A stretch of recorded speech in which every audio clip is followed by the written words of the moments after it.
Vodka Guy. What's good? What's happening? Today we're going to cover Speak No Evil, the remake, the Americanized version of it. And I'm going to give you some trivia, facts, and figures about this movie that you probably missed in the movie and will be thanking me for it later. But if you're new to the channel, do consider subscribing, as I will be doing this on a more daily basis. Let's start off with some trivia about Speak No Evil. Now, of course, down the road there are going to be spoilers, so if you have not watched the movie yet, I suggest go and watch it, then come back to this video. I know it'll probably kill my view count, but it doesn't matter. Anyways, just be forewarned that there will be spoilers, not right at the beginning, but there will be down the road of this video. So, let's start off with some trivia, as I was saying. And James McAvoy stated that he purposely didn't watch the original Danish version of Speak No Evil, which was released in 2022, before he started work on this remake, so that it wouldn't influence the interpretation of his role. He watched it within 24 hours after filming was concluded and was very impressed. Impressed so much that he did take the role. The story is inspired by the experiences of Christian Taftrup, director of the original Danish Speak No Evil, who had befriended a Dutch couple while on holiday in Tuscany with his wife. Although the Dutch were a bit socially awkward, both couples got along very well, and after returning home, Taftrup received an invitation from the Dutch family to come over to the Netherlands. He briefly considered it, but decided that he would feel odd staying with people he didn't really know. His story for the movie came about when he unleashed his darkest fantasies on what could have happened had he accepted, while maintaining that the original Dutch couple had never given off any bad vibes.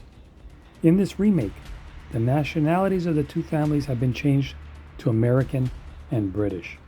Why? Well, to make it more Americanized, I would imagine. The one was filmed mainly in Gloucester, UK, and 1 week of filming was done in Croatia. So again, this is a remake of the 2022 Danish-Dutch film of the same name. The poem in the movie that Patty quotes when the two couples go out to dinner is "This Be the Verse" by Philip Larkin.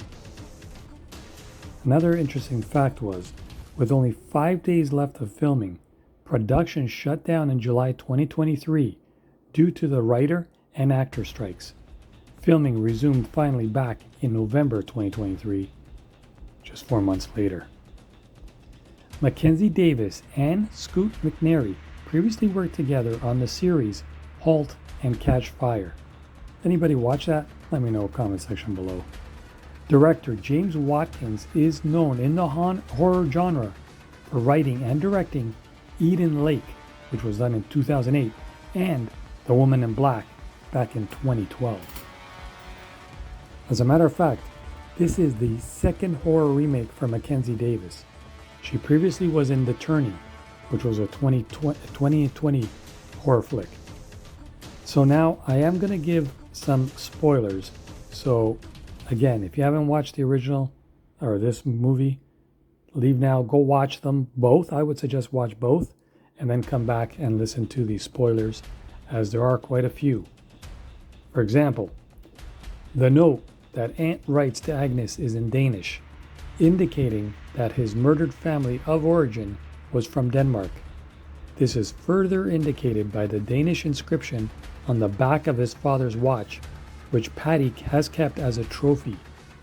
This is a nod to the original Danish-Dutch film that this movie is a remake of, and the language barrier also explains why Ant has never been successful at communicating with any of the victims his kidnappers have lured to their house. The words on the note translate roughly to, "Please help me escape. This place is unsafe." Now, this ending of the American version is different from the original film. If you know what I mean, let me know in the comment section. If not, I will let you all know in the comment section. I'm curious who knows and who knew that there was actually a different ending, and in my opinion, a much better ending than this one was. The next bit of a spoiler here. In a 2024 interview with Empire Magazine, James McAvoy, who plays Patty, said that he modeled the toxic masculinity of his character in Speak No Evil after Andrew Tate, the far-right social media personality and influencer whose philosophy has been widely condemned as misogynistic. Try saying that 3 times in a row. Another interesting fact here. Ciara says that she and Patty have been together for 17 years, and she eventually claims that she was the first child Patty kidnapped and groomed. Assuming that Ciara is supposed to be the same age as Aisling Franciosi, the actress who plays her, she would have been only 14 years old at the start of their relationship. Now, there were a couple of errors / goofs in this movie. That this movie is not out on Blu-ray yet, but when it does, you can check it out again and you'll see what I mean by them. I did catch 2 of them in the movie. One of them was when the family were escaping from the attic window, the ladder propped against the sloping roof changed type between shots. At first, it was a traditional wooden ladder viewed from the window, but then it changed to a wider aluminum ladder as the family made their escape. Keep an eye out for that when you do watch this one again. And the second one there, the Relax app that's used to calm Agnes's anxiety has an animated rabbit doing inhale-exhale exercises, and the instructional text incorrectly says breathe in, breathe out, but instead of breathe in, breathe out, it says it without the E. It says breath in, breath out. I don't know if that's a British thing or not, but I believe it's supposed to be breathe in, breathe out instead of breath in, breath out. Could be just a minor slight error, if anything. My favorite quote from the movie has to be the one where Ben says, "Why are you doing this to us?" And Patty replies, "Because you let us." You remember that one? What was your favorite quote from this movie? If you have one, let me know in the comment section below. And of course, we can't let it go without naming the soundtrack for this movie, as there was 6 that I remember. Let me know which ones you remember.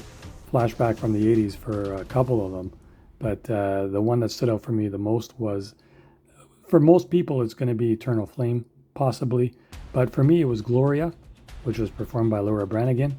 A couple other songs that were in this movie were Black Velvet by Alana Miles, Cotton Eye Joe by Rednecks, you guys all remember that one, right? Animal by Def Leppard, Awake, Awake, Sweet England by Sam Lee, and of course the main one that everybody's going to be talking about, Eternal Flame by the Bangles. So which one did you like the most of these? And again, let me know in the comment section, which movie did you prefer, the original or the American version? My vote is definitely going to be the original. As always, the first one is always the best. But let me know your thoughts in the comment section below. And as always, new to the channel, consider subscribing. Thanks all for watching, and we'll see you on the flip side. Stay safe, stay strong, family first, nothing else matters. Peace out. This is Mavakaga. Mavakaga.